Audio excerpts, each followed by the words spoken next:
A Suzano divulgou os números do segundo trimestre. Vamos olhar juntos então, porque a empresa teve um lucro líquido de 1 bilhão e 800 milhões de reais, uma queda de 64% em relação ao mesmo período do ano passado, e a receita líquida somou 11 bilhões e 500 milhões de reais, uma queda de 13% na comparação anual.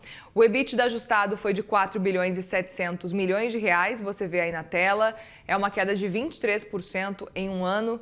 As vendas de celulose recuaram 11%, enquanto as vendas de papel caíram 1%. E no fim do trimestre, a dívida líquida da Suzano era de 12 bilhões e 800 milhões de dólares. E para comentar, gente, esses resultados todos, ao vivo a gente recebe agora Marcos Assunção, CFO da Suzano. Marcos, bem-vindo, obrigada por conversar com a gente aqui no Money. Uma boa tarde para você. Boa tarde, Muriel. É um prazer estar aqui com vocês novamente. Marcos, quero muito saber a projeção e como que vocês estão enxergando, antes de mais nada, esses resultados. A gente está vendo um lucro que caiu 64% no segundo trimestre. O quanto desse resultado negativo é algo pontual, mas o quanto revela também na sua avaliação uma piora estrutural? Como é que vocês estão avaliando esse resultado especificamente do lucro? Vamos lá, Muriel. O resultado operacional da companhia veio bem sólido, né? O volume continuou crescendo tanto no segmento de papel como no segmento de celulose. E a companhia teve um EBITDA de 4,7 bilhões de reais e uma geração de caixa muito forte no período, depois eu explico um pouco mais. Falando especificamente sobre o lucro, para a Suzano, que é uma empresa tipicamente exportadora, a gente tem faz todo sentido para a companhia manter a sua dívida em dólares, né? E o nosso lucro ele é muito impactado pelo resultado financeiro, que por sua vez acaba sendo impactado pela variação monetária e cambial sobre a dívida, né?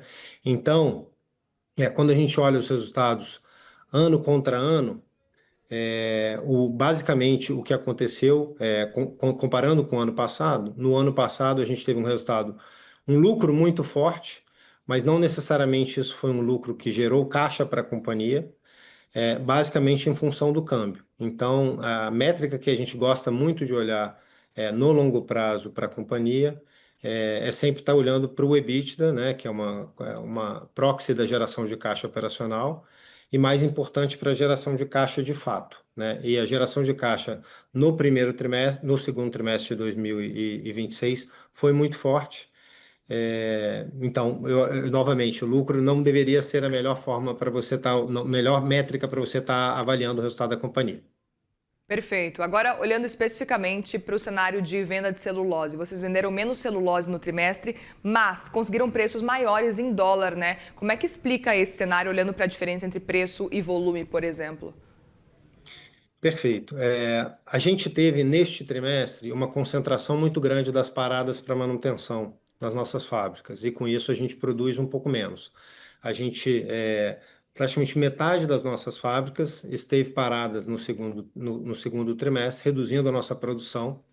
Isso gera menos volume de venda disponível para os mercados, né?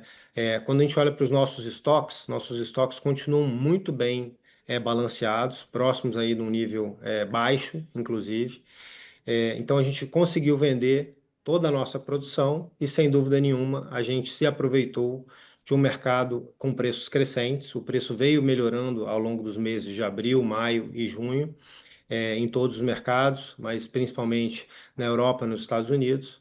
E com isso a gente conseguiu ter um bom resultado operacional, como eu falei com você, apesar de um câmbio um pouco mais apreciado, né? Um real um pouco mais valorizado ou um dólar mais fraco no segundo trimestre.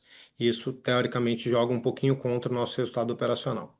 Perfeito. Outro ponto também, Marcos, olhando para os resultados aí, o EBITDA caiu 23%, mas o fluxo de caixa livre subiu 27%. Como é que a gente pode explicar, e o que explica essa aparente contradição quando a gente olha para esses dois dados? Acho que tem um foco muito grande da companhia, né, em geração de caixa, em fluxo de caixa livre. Então, quando eu comparo esses números ano contra ano, em 2026, o nosso CAPEX está um pouco menor do que no ano passado. A gente teve um esforço grande também para liberação de capital de giro, né, redução, eventualmente, dos nossos estoques, redução das nossas contas a receber e algumas postergações de pagamento.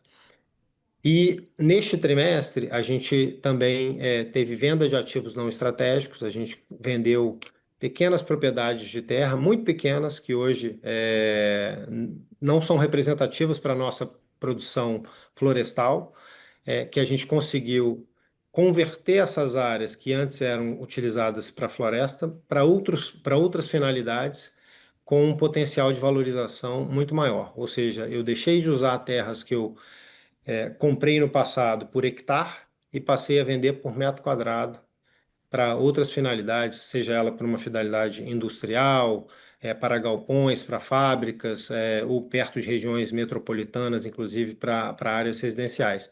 Isso também trouxe uma geração de caixa um pouco maior para a companhia. Então, acho que reforça, apesar de um resultado, um EBITDA um pouco mais baixo, ano contra ano, que está muito explicado pelo câmbio, né? Se a gente olhar o câmbio médio do segundo trimestre de 2025, ele foi R$ 5,67. E o câmbio médio do segundo trimestre de 2026 foi R$ 5,05. Então, essa queda do câmbio tem um impacto na nossa geração de caixa operacional, mas uma boa parte dela foi compensada por esses eventos que eu comentei com você, um capex menor, um foco na geração de liberação de capital de giro e também a entrada de caixa em função da venda de ativos não estratégicos. E o quanto que a aquisição da Kimberly-Clark pode talvez até auxiliar vocês num cenário de depender menos do preço internacional da celulose? Essa é uma estratégia super importante para a companhia, olhando no médio e longo prazo.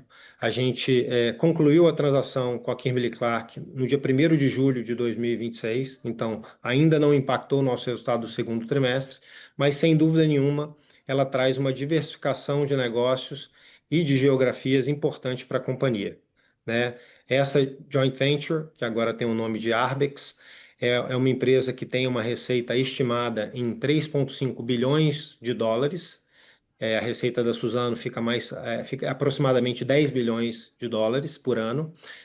E também tem uma capacidade de geração de caixa operacional, ou um EBITDA estimado também de aproximadamente 500 milhões de dólares.